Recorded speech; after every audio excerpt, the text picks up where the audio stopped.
So, welcome.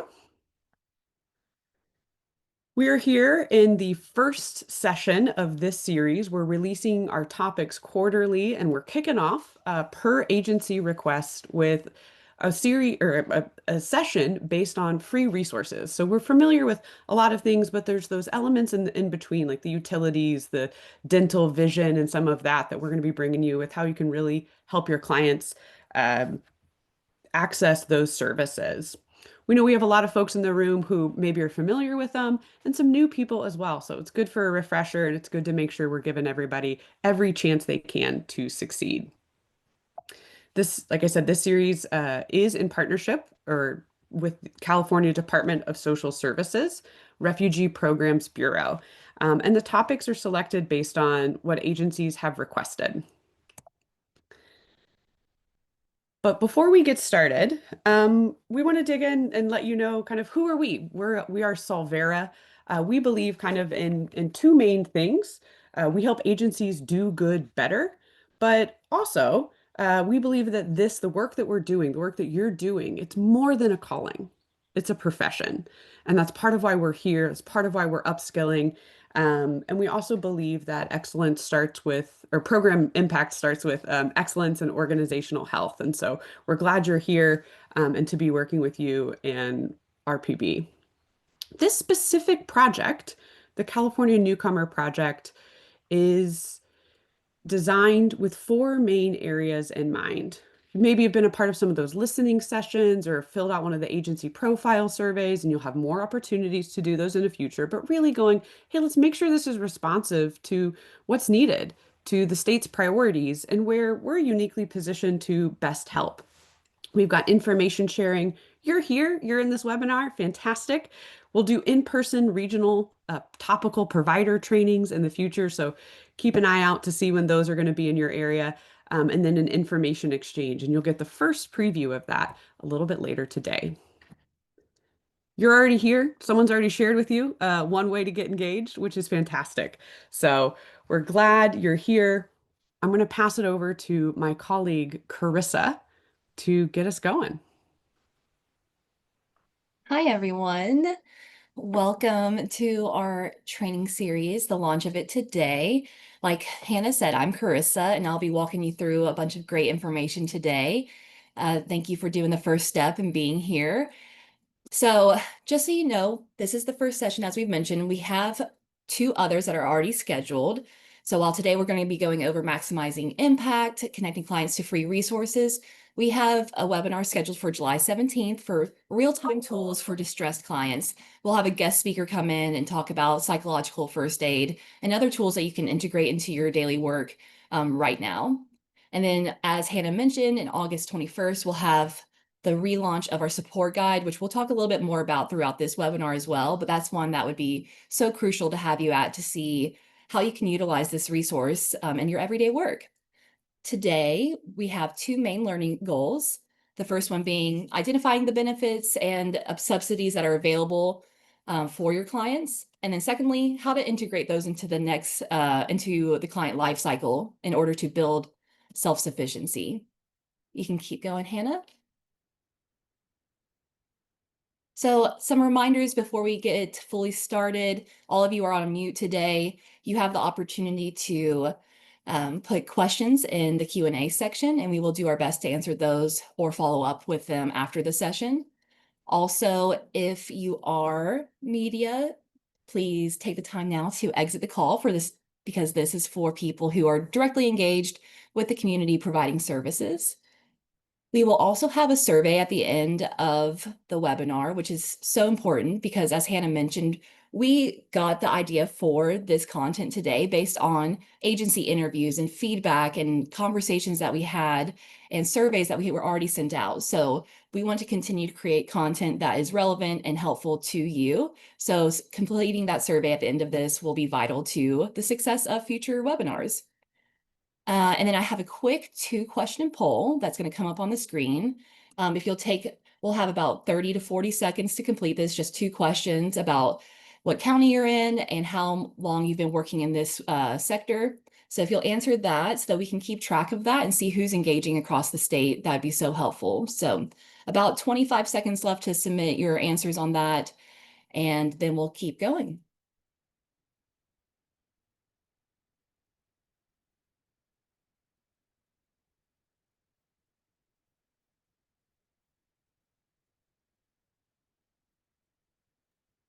About 10 more seconds to answer, and then we'll wrap up.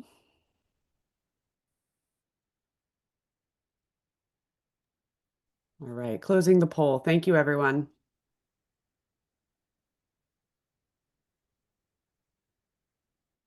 All right, thank you for submitting that information for us, super helpful. And we'll continue on. So today, we're going to be talking about going above and beyond the standard benefits and connecting to clients to resources for the everyday needs. But obviously, there's a lot of topics that we could talk about. So I just wanted to center us on what's actually going to be discussed today and what we won't be going over today. So we will be talking about those critical services and how to save money on them. We'll talk about who can enroll. We'll talk about how to enroll. We'll talk about the ideas on how to integrate them into the client lifecycle. And then we'll be talking about what to expect in this training series as we move forward. What's not covered are just the specific case details. And obviously, we can't go over every situation. We have a variety of people on this call in all different work environments. And so this is as helpful as we can be in a very diverse setting. So we won't go over every situation. We also won't be talking about immigration statuses, EAD delays, higher education information. And we won't be talking about enrolling in the public benefits like CalWORKS, RCA, CalFresh, and WIC. So just wanted to focus us on what we're actually going to be going over. And then also, just anytime we're in a learning environment together, I just like to make sure that we are all agreeing to embrace curiosity, offer mutual respect, and share feedback. And then finally, I think it's so important to take a moment to reflect on our why.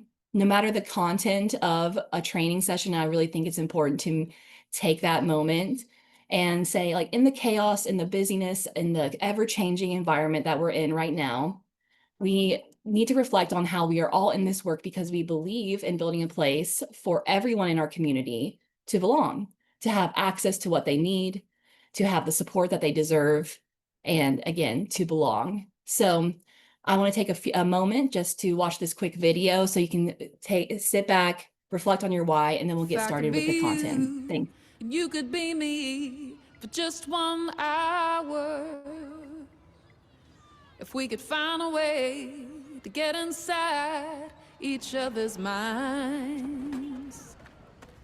If you could see you through my eyes instead of your ego, I believe you'd be surprised to see that you've been blind.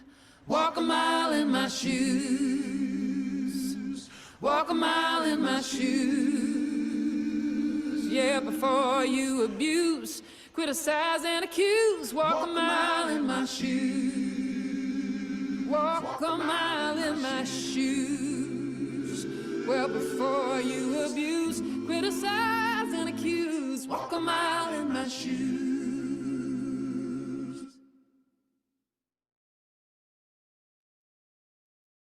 All right, thanks, Hannah, for sharing that. So as we've now centered ourselves, gone over the expectations for our training, you can see here that we have this great chart that's going to show you where we're going throughout this training. We have 5 parts we'll be talking about. And so you'll see the slide come up and it'll show you our progress that we're making on the content. So let's keep going, Hannah.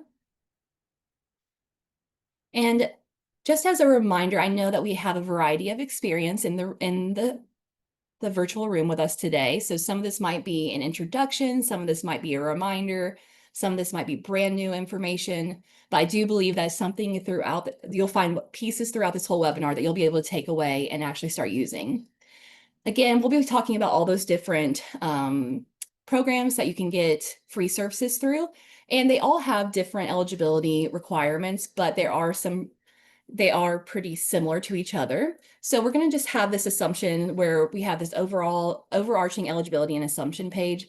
So we're going to assume that when we're talking about clients, they're enrolled in one or more of those public programs that we've mentioned.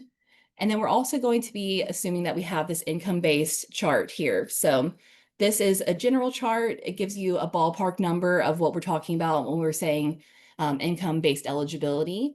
But always, and you'll hear me say this throughout the webinar, that it's important to double check the requirements and make sure that you're following the individual program's requirements. Also, it's important to know that sometimes even if the income exceeds those thresholds, your client still may be eligible for the service. So again, take that extra step and double check that. You can keep going.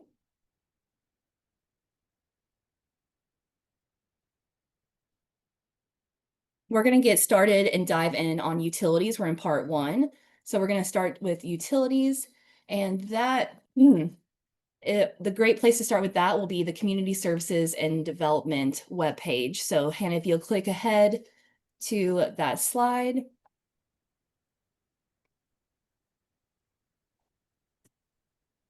You'll see on the next slide here that we have a screenshot of a great source. This is where I think is your landing page for looking for benefits around utilities. So this is the California Department of Community Services and Development's webpage. You can see here on the first 2 sections, paying my energy bill and home energy efficiency. These are the great starting points for when you're talking with your clients about options for providing support through utility services. So this is a great link to have pinned, have ready for when you're talking to your clients. You can, next slide. For utilities, we're going to talk about. Just one second, Carissa. We just got a question saying that they're not able to see the PowerPoint. Oh, okay. I'm gonna let a few folks come off mute real quick, and let's see if other folks, if you could use your controls just to give us a thumbs up to let us know that you're able to see that PowerPoint. All right, we're getting some thumbs up, so it looks like it might be isolated. Thanks, Carissa. Let's keep rolling. All right. I'll help this person in the wings. Thanks. All right, thank you. All right, so we're going to talk about utility benefits in 2 different ways, ones that help reduce clients' bills and ones that help pay the bill. So for reducing clients' bills, there's 2 main programs, the California alternate rates for energy and then Family Electric Rate Assistance Program. So both of those offer discounted rates for electric bills, gas bills, and they also work in tandem with each other.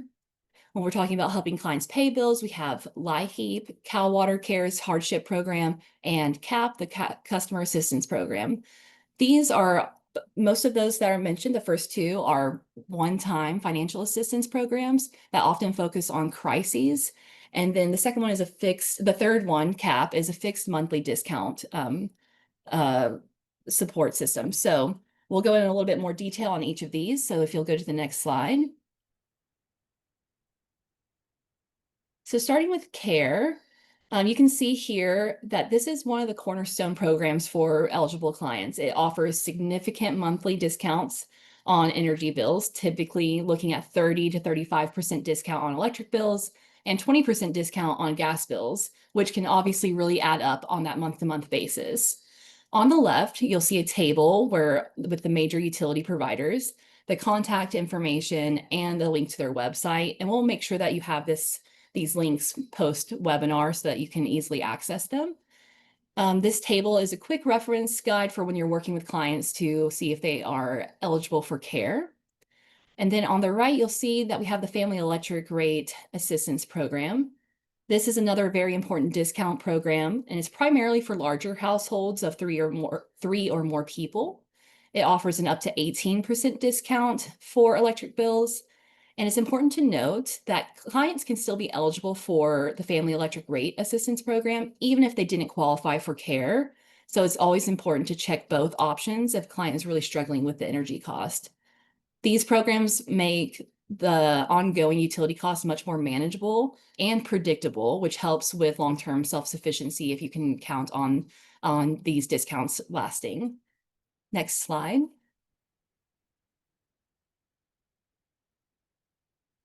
Excuse me. So then we have LIHEAP, Low Income Home Energy Assistance Program. So this program, you will need to apply at an applicable LIHEAP agency in your area. So when I mentioned at the very beginning that we have that landing page where you can find that support through the Community Services and Development webpage, you can go there and you can search for services in your area. So you can see here on the right, the screenshots, there'll be a section on there where you find services in your area. You can type in your city and it will show you all the relevant agencies that are providing the service. So applications have to be submitted through mail or online. Online is typically a little bit more efficient and easier, but it depends on that specific local agency's process.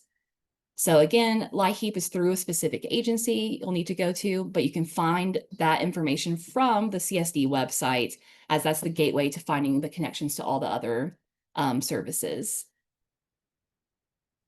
Next slide.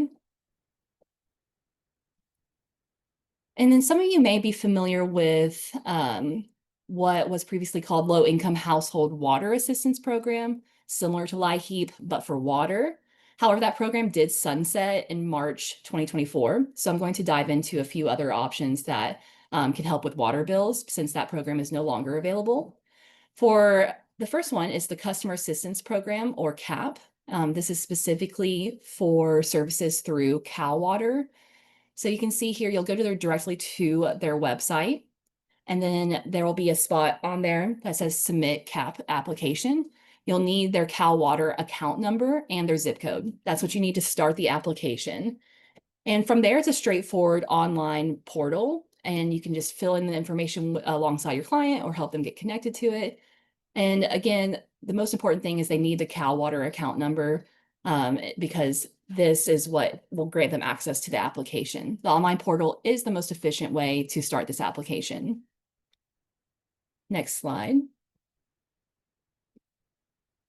Then we have the Cal Water Hardship Program. This is actually administered through the Dollar Energy Fund. So this is specifically for services that are either already terminated or in threat of termination. So after submitting an application, what's great about it is that typically they're processed within 2 business days, which can often provide that really quick relief for people in crisis. Applicants will always be notified directly if they are approved or if they're denied the support. To find a partner agency, again, you'll go to their website. It's kind of a similar process. You'll use the agency finder, type in the address, and you'll find agencies through which you can apply for this assistance. It's important to remember that this program does end September 2025, and which, as I was working on this presentation, I was like, oh, that's plenty of time, but it's actually right around the corner. So this is just a plug to remember to prioritize this for clients who are in that immediate need right now, because the program will end in September. So just wanted to plug that again. You'll hear me probably remind you a few more times throughout this webinar about that end date. Next slide.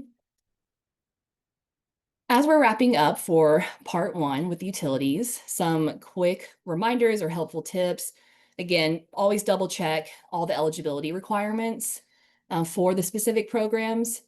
And as I said earlier, I was going to remind you a couple more times, the Cal Water Hardship Program does end in September. So some common mistakes to avoid is making sure you have all the necessary documentation ready ahead of time, because it will cause delays if you submit stuff that isn't copied well, or if you put the wrong A number, or if we're spelling names wrong. So always make sure you have that accurate information from the get-go, and making sure that you have the account numbers for utilities, because most of the applications will have that requirement. All the applications will have that requirement. And then finally, all of these also have an annual review process. So oftentimes we're helping clients apply for this in the immediate, and then it's up to the clients to continue to do the annual review process. So make sure when we're educating clients about these programs that they're not forever. They are income-based, they are all these things, but they're also needing to be renewed every single year. So we don't want clients to get reliant on it and not know that they have to renew it the next year. So please be sure to remind them of that. Obviously, by understanding these programs, you're helping guide your clients to have access to significantly reduce their financial burden, and this will help them with the long-term self-sufficiency. So we'll continue on here. So as you can see, this is our chart again. We're moving on to part 2, connectivity. And this is going to be talking about phone and internet. So we'll keep going here. So far, we've discussed essential utilities like energy and water, and now we're going to focus on something that is even, I won't say even more important, but it's very vital in this day and age, phone and internet connectivity. This is obviously really important for who we're working with because access to reliable phone and internet isn't just a convenience for people, it's a lifeline. It's essential for staying connected to family members, to accessing services, to navigating appointments, and crucial for children who are attending school. So in California, there are two main programs that help with phone and internet bills. And it's important to note that California Lifeline Program and the Federal Lifeline Program are distinct programs, but they're complementary. They work in tandem together to provide a substantial discount. It is not an either or situation. Enrolling in both of those programs maximizes the benefit. So these programs provide ongoing monthly discounts, making connectivity much more affordable over the long term. And again, there is an annual review process. So clients will need to re-verify their eligibility each and every year to receive that discount on a regular basis. So if you look at the box on the right, you'll see that it breaks down the potential savings. I'm going through the maximum potential savings there. So there's a $19 monthly discount there's an up to $19 monthly discount from California Lifeline for phone and internet service. There's also a one-time $39 service connection discount from California Lifeline. This is extremely helpful for covering that initial setup fee when a client first gets connected. And then there's an additional $9.25 monthly discount from Federal Lifeline. So when you add all of that up together, there's a potential of $67.25 available in savings, which can make a huge difference in a client's monthly budget, especially for those who are just starting out. Your role here is vital in helping clients understand that these benefits are available for them and helping them know that access to phone and internet is truly transformational for them in this time of getting connected to the services that they need and getting established in a new community. Next slide, we'll dive in a little bit more about how to apply. So for the California Lifeline program, the first step is to visit their website. So there's a screenshot on the left you can see, and it has the steps listed there. Step 1, checking to see if you're qualified. Step 2, you're going to find a plan. So you'll go to the find a plan feature and you'll look for a provider through there. Once you find a provider, you'll start the application process. And once your eligibility is initially determined, the client will then receive an enrollment code inside of a pink envelope in the mail. So very important to note, the enrollment code will come through the mail in a pink envelope, typically within 3 weeks. Once they receive that code, they will then go online to complete the online application process using that enrollment code that we received in the mail in the pink envelope. After they submit the online application, they will receive a determination letter confirming eligibility and enrollment. So what's helpful too is that for the California Lifeline program, once you do the application and submit it, applicants can check their status online. So which can often ease that anxiety that clients feel awaiting approval. So these are the processes. This is the process for accessing California Lifeline. So what's unique about this is that physical enrollment code that they will receive in the mail. Next slide. The other program is the Federal Lifeline program. So this is in conjunction with, as I mentioned, the California Lifeline program. For this program, you'll go to the website to get started. The clients can complete the online application process through that portal. Similarly, once they get approved, they'll work through a provider to get access to that discount. What's really important for the Lifeline program, the federal one, is that they will have 90 days to choose a participating provider. So this is going to help them, once they connect to that participating provider, they will work in conjunction together with the California Lifeline program to get that monthly discounted rate on specific phone and internet providers. So many of the providers also offer combined packages that automatically apply both the California one and the federal one together if a client is approved for both. So So that is extremely helpful that they can combine both of those already. So we'll go to the next slide just for a few final reminders when we're talking about phone and internet connectivity. So as I mentioned, California Lifeline and Lifeline program are two distinct programs that they work together. So you can apply for both of them. However, it's important to note that you cannot have multiple enrollment requests going on at the same time. So while you can apply for both these distinct programs, you cannot apply for California Lifeline and then while you're waiting to see if you're approved, apply again and apply again. So you can't have multiple applications for the same program at the same time. As mentioned earlier, there are annual renew processes, so you need to make sure that clients are prepared to do this every year if needed. And a great tip is that Lifeline, the website there has how-to videos, which are excellent resources. So sometimes if there isn't capacity to walk a client straight through how to apply for all of this, connecting them to those how-to videos is a great way to still provide that support to this critical resource. So some common mistakes are not applying for both of these programs, and then also delaying the selection of that participating provider. So with the Lifeline program, you have 90 days to select a participating provider. If you wait past that 90-day mark, then your eligibility will expire. So making sure that clients are aware and that you're aware of that 90-day period once they are approved. We'll continue on with our services. We're going to be moving into part 3. So you can see we're making great progress along our content today. Part 3, we're going to be talking about glasses and dental, and we'll continue on here. So we've talked about utilities, we've talked about connectivity, and now we're going to move into some of the health-related needs that are sometimes overlooked.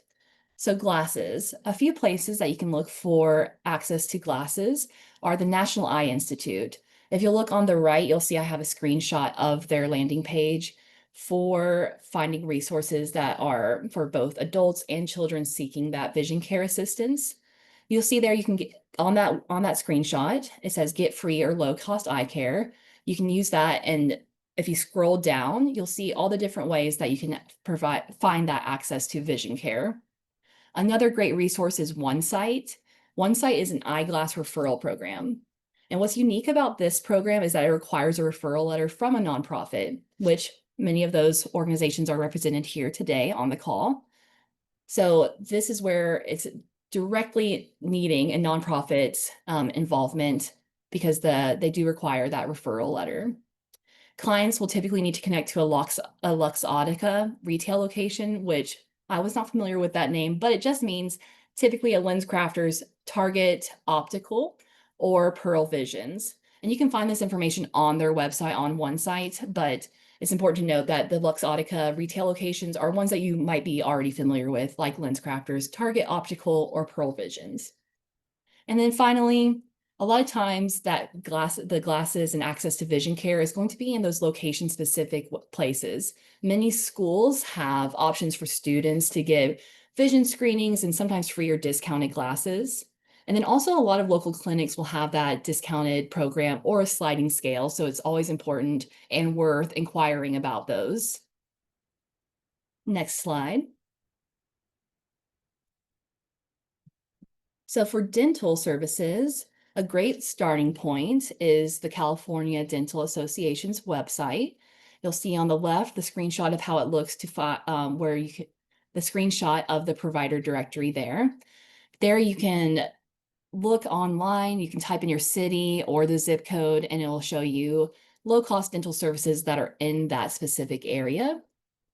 And then additionally, as I mentioned with the eyeglasses, location-specific options are going to be additionally beneficial. Many dental schools provide reduced costs for services, and this is because they have students who are still under the supervision of licensed professionals providing the service, and so the fees are often significantly lower than at private practices.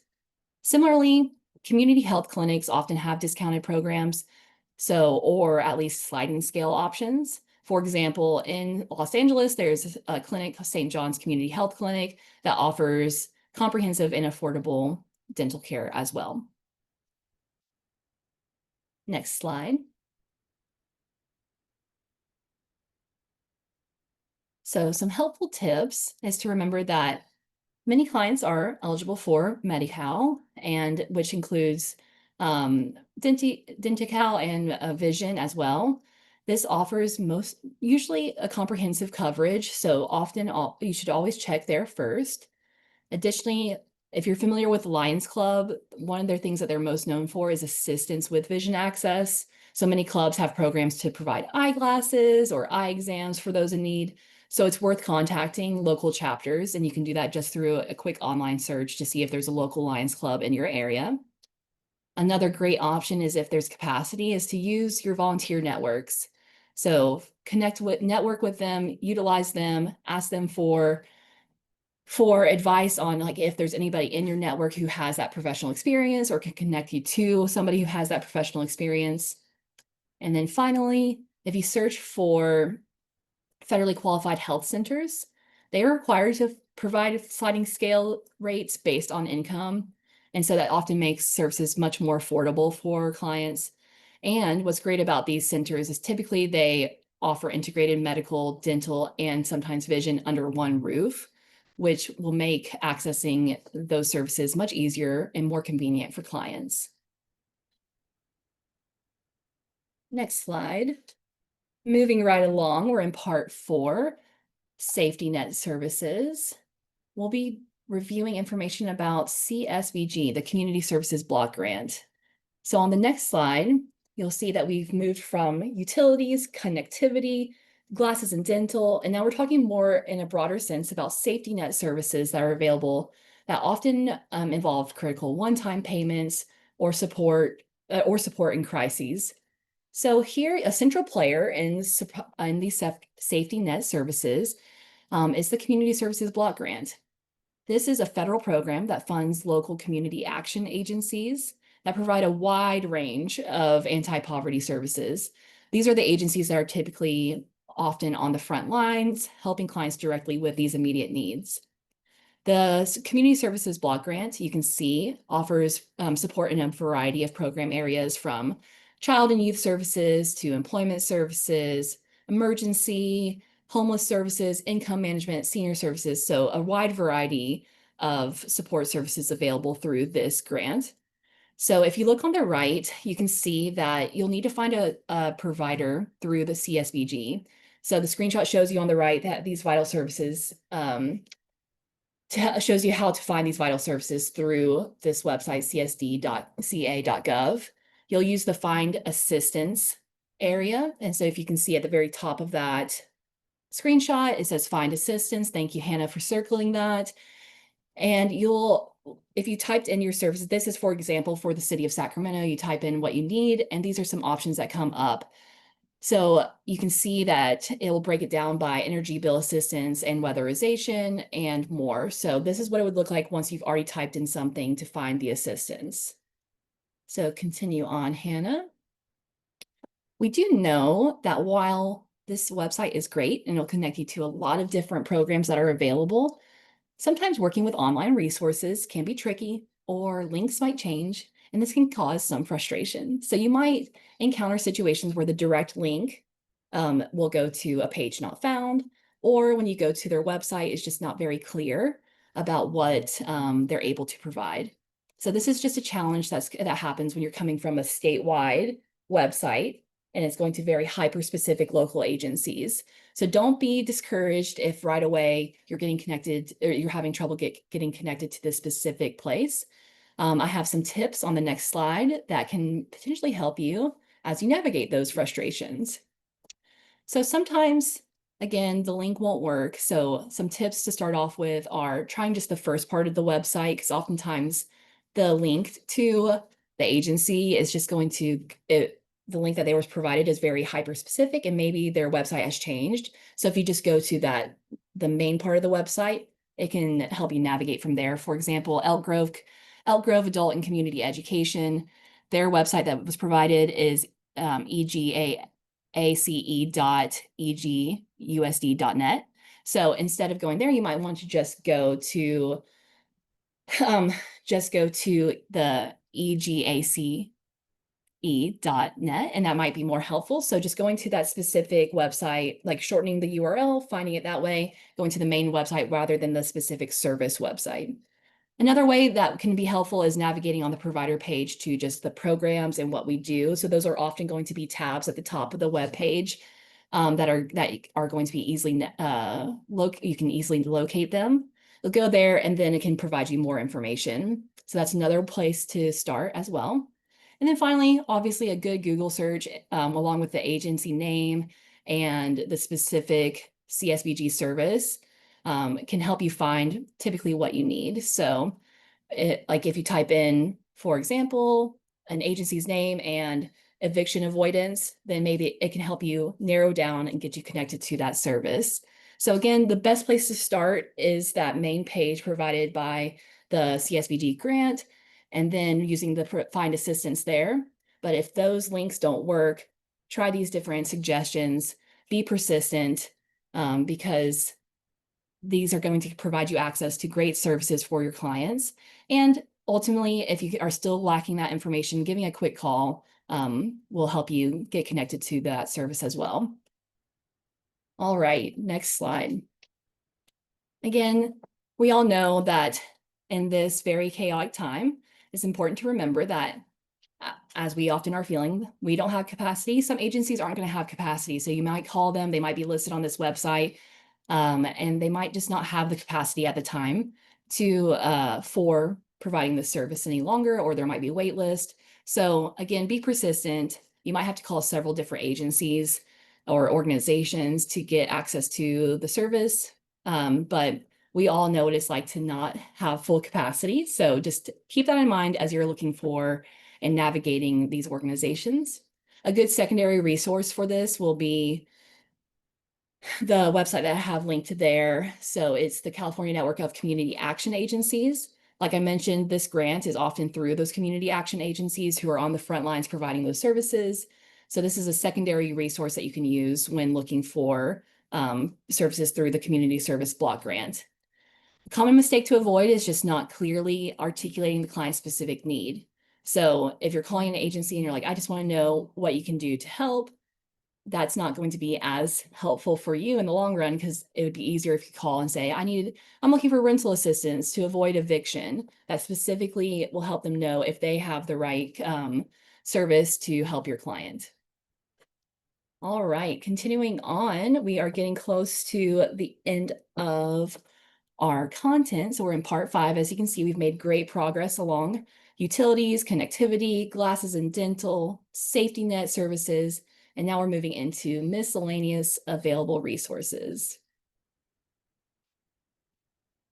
So great options here. Starting off is going to be benefits.gov. This is a federal government website that acts as official benefits finder. You can use their benefit finder questionnaire that is on their main website, and it will help you find what clients are eligible for based on their circumstances. It covers a variety of categories as seen on the screenshot on the left. It can help you find what benefits you're looking for, from disaster relief to loans to financial assistance, healthcare and medical assistance. So benefits.gov is a great resource to use. And then you'll also see that we have screenshots on here for CDSS website, as this has crucial information for state level programs, including specifically for refugees and asylum seekers, asylees, for ORR eligible populations that we're working with every day. And then we also have the Office of Refugee Health page for specific health related benefits. And then finally, you have 211's website. This is the non-emergency number that connects people to local community services. Think of it as a comprehensive directory for everything from food banks to housing assistance to legal aid and to mental health services. So these are all great resources. If you just don't know where to start, I would say I would recommend here and these resources to help you funnel that down to the exact key resource that your client may need. Next slide. Some additional miscellaneous resources that could be helpful. Obviously, have all of our RAs that are resettlement agencies that are listed on the right. All these are legitimate agencies that are often very connected to the whole community, who can get you, who might be able to answer questions for you, or might have the resource themselves. So these are all great agencies that we want to shout out. And then we also have a little preview of what is to come in our webinar in August, and also some updates we already have to our website for support guide. So Hannah, I'll pass it over to you to talk a little bit about our map, our provider map, and then we'll continue on from there. Thanks, Carissa, and thanks for sharing all that you already have. We want to share the new release with you of the provider map. So give me just one moment to move that over. There we go. So some of you might be familiar with this from our prior work, really focusing specifically on Ukrainians. And what's neat about this map is that there are over 175 agencies on it that provide services directly to the ORR eligible populations that we're working with. A couple of the things that I want to point out, oftentimes it's like, hey, we don't know who's doing what in my community, or I don't really know where to go or where to send my client. So one of the things that you can do on this map, just like any Google map you're used to, right? You can scroll, you can zoom in.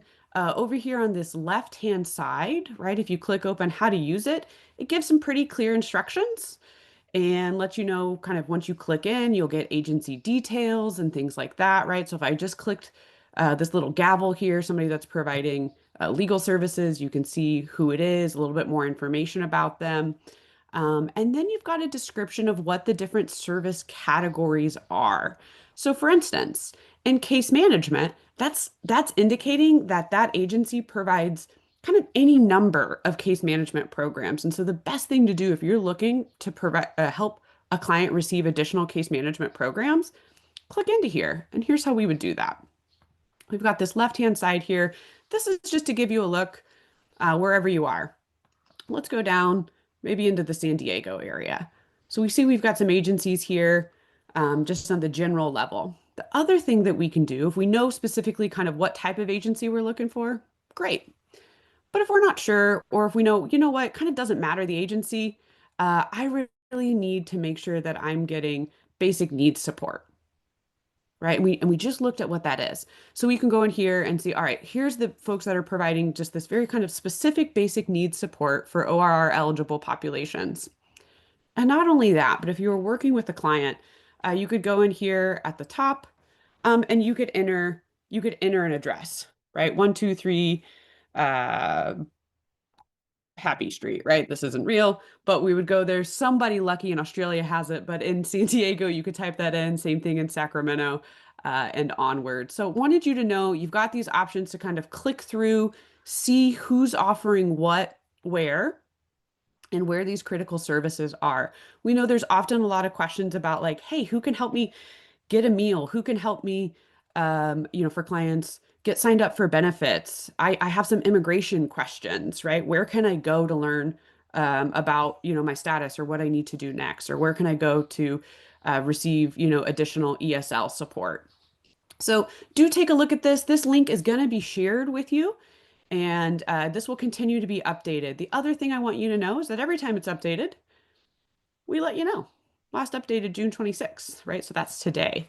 The final thing is this is just a preview, right? So you're getting this, you can use this, it's live right now.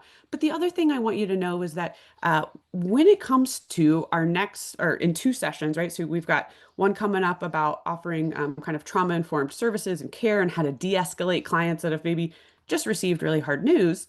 The next session after that is going to be talking about our service provider directory and some of these other components that are going to help complete this. So if you see information on there and you're like, wait, we offer more services or something, that's fantastic. Let us know. And also stay tuned for August and how you'll be able to provide that information even more directly. Carissa, thank you. And I'll take it back to you for the other general overviews. Great. Thank you. Yes, we would love to have you again at all of our training series, especially the one in August, as we'll be showing you even more how to utilize that tool. So some helpful final tips for miscellaneous resources is that 2-on-1 is free and confidential, which I think that's really important to emphasize to your clients who may be wary of sharing personal information, especially during this time. So reminding them it's free and it's confidential. Another thing is our support guide provider directory will be launched in August, along with our map that we've just got a preview of. And another helpful tip would be connecting to our team to make sure that your agency profile is updated. And we'll show you too how to do that in our August webinar. But we would love to continue to already engage with you if you want to learn more about your agency profile in our support guide resources. So stay tuned on all of that. We'll continue on to our second learning goal, which was to learn how to integrate these benefits into the client lifecycle. So next slide. Oftentimes we have those required things that we need to get clients access to at the beginning of right when they arrive. So during initial resettlement, you might be already doing all those other applications that are required. But this is another place that you can find ways to integrate these additional resources. So two options are benefits workshops and bundling applications. I've seen it done at several different resettlement agencies or other community partner agencies where they have specific days of the week or every other week. Like Tuesdays are benefit workshop days. So we have from 1 to 4, we have built into our office time that people can stop by and know that they're going to have that focus time on accessing these other benefits. So having that specific time, those workshop times for people to stop in and focus on those additional benefits is a great way to integrate this into that initial resettlement period. Additionally, bundling applications as much as possible. So whenever you're doing an application for one, seeing what somebody is eligible for all at once and what their needs are so that you can do all the applications at the same time and making sure that you have all of the needed information right then and there so you don't have to get it multiple times from the client. Some other ways that are helpful to integrate these into the client lifecycle, and this would be post initial resettlement, so some ongoing tools, ongoing ways to integrate them, are with quick tip videos. So I mentioned for the Lifeline program for phone and connectivity that they have how-to videos on their website. So seeing if some of these resources already have tips or videos that you can share with clients is a great way. Or maybe you have the capacity to do a quick video. It doesn't have to be super formal, but a video of you showing how to navigate the website can be really helpful for clients who may be able to navigate this on their own, but just need that guide. Additionally, flyers are a great way. Just so maybe you don't have the capacity to sit down with every single client, but you can provide these to a flyer with how-to steps that can be also translated for easy access to understanding the material. Doing peer support, so maybe you have clients or maybe you're at a community agency where you're working with people who have already been here for a while, know these services, and that they want to provide that support to their peers. So figuring out a peer support program for these benefits is also another way that you can integrate accessing all these different benefits in the client lifecycle. And then finally, I think a great tool is using a volunteer or an intern specifically for these additional resources. So if there's capacity in your agency or a volunteer who can look more into how this could be set up as a long-term volunteer role, I think that's another great way to have focus on all these additional benefits that will help clients in the long run save so much money over time and move them towards self-sufficiency. So what else? I would love for you to go to menti.com. You can enter that code. You can scan the QR code as well. And I would love to hear from you. What are some other ideas that you think would be helpful on how you either could integrate these into the client lifecycle or how you currently already do? So would love for you to follow that link. You can go to menti.com, put in that code, or you can use your phone to scan the QR code and start putting some ideas in there so that we can hear from everybody on this call with all the great information and experience that we already have. So how else could you integrate these resources into a client's service period? Or how else are you already currently doing that? So again, you can scan the QR code or at the very top, go to join. You can join at menti.com and use the code listed there. Thanks, Carissa. I've also just put it in the chat so you can grab that link out of the chat. I see that we've got about 10 people in the Menti. And just treat it kind of like a post-it note. So you're just going to type in each idea as it comes, and then as you say them, they're going to start to populate so we can all see them together. Thanks, Hannah. I know we have a lot of great experience represented on this call, so would love to hear from y'all. And there was a lot of information of me talking and Hannah talking, so we'd love to get a little bit of feedback from all of you too. Yeah, we've got about 3 questions. So once we answer this one, we will then go to the next one and then the next one after that. Like I said, type it in there. I saw that some of y'all had over 5 years of experience doing kind of direct service work. So looking forward to hearing what some of your best practices have been as well. Great, we have some answers coming in.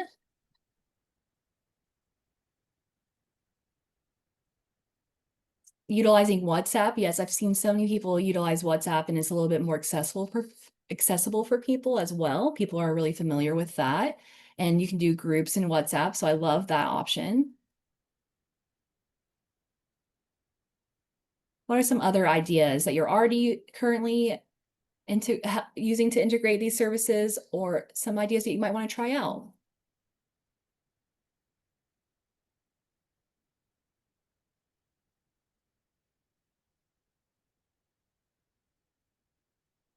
Yeah, providing translated lists to clients who are not fluent. Yes.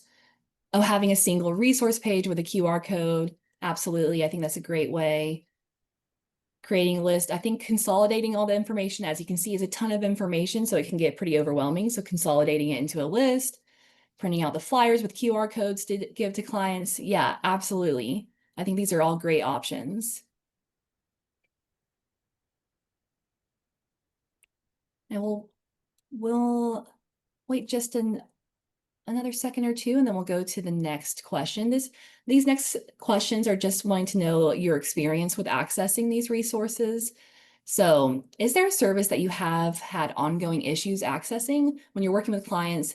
Has there been one that stood out to you that has been a little bit harder to access? So, if there is, would love to kind of hear from y'all so that we can kind of look into that or see what maybe there's a common pattern. So, is there a service that you've had ongoing issues accessing, or you know that clients do? So feel free to just type it in there. Okay, housing, legal assistance, CalAIM. This can be especially good feedback for us as we're looking to grow our provider map as well, so we can know what areas to also look into. So are there other services that have been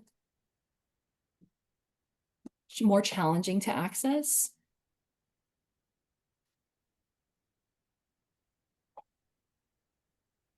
Driver's training, legal, okay. I know we're getting close on time, so I probably won't have as much time per question right now, but this is good feedback for us, so thank you. And translation, great, thank you. And I'd also say remember that in the feedback survey, you'll have an opportunity to share additional comments, or if there's things that come up during this kind of Q&A period, you'll have extra time there to add, and we review every single response. Yes. All right, thank you for engaging. Next question is there a service that you have great success accessing where you're like, this it's easy every time, so I love helping connect clients to it because it's just as a breeze, or where it's had a really good impact? So any services that have been most successful for you, would love to know those. Shout them out, please, using Mentee.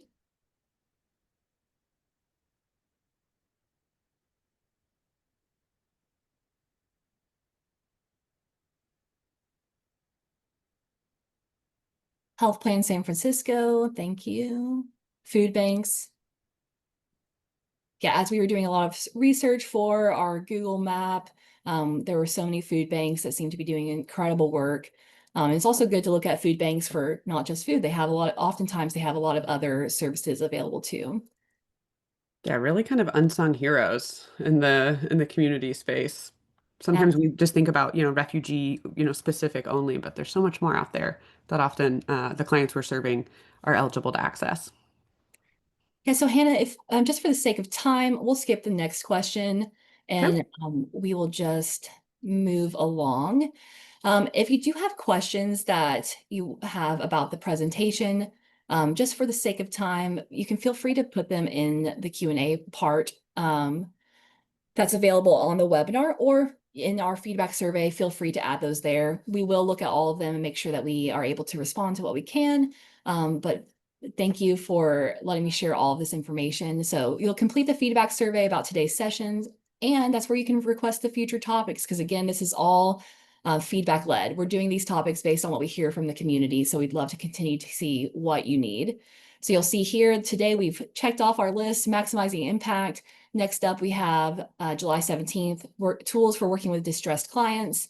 And then on August 21st, we'll have our webinar about support guide, finding that right resource. These are all happening on the third Thursdays at 10 a.m. So you can look forward to them every single month. Next slide, you'll see a QR code for our feedback survey.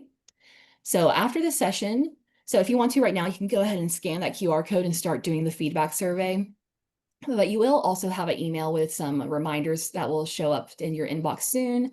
Within a week, that will have a link to support guide where you'll find this recording and the slides. So support guide is where you're going to continue to see all the information about our upcoming training series, and you'll be able to see past trainings as well. We'll also send the link to the training survey again, so you can ask additional questions and suggest future topics. So scan that QR code, and I'm sure also Hannah might put the link in the chat as well. Yep, already there for everybody. Awesome. And then on our last slide, just want to say thank you for attending this webinar. This is our first one in our training series, so very glad to see the turnout. And I hope that you were able to walk away from this training knowing that why you're here, to build community, to build belonging, matters even in this context of accessing all these resources. So I hope you're able to see that. I hope you're able to walk away knowing that you learned a little bit more information about these free resources available to clients. Thank you so much for attending. Please do the feedback survey. And if you need to email either Solvera or RPB, we have the email addresses there below. And thank you so much for being here today. Thank you, everyone. That concludes our training, and we look forward to seeing you at the next session. Have a great day.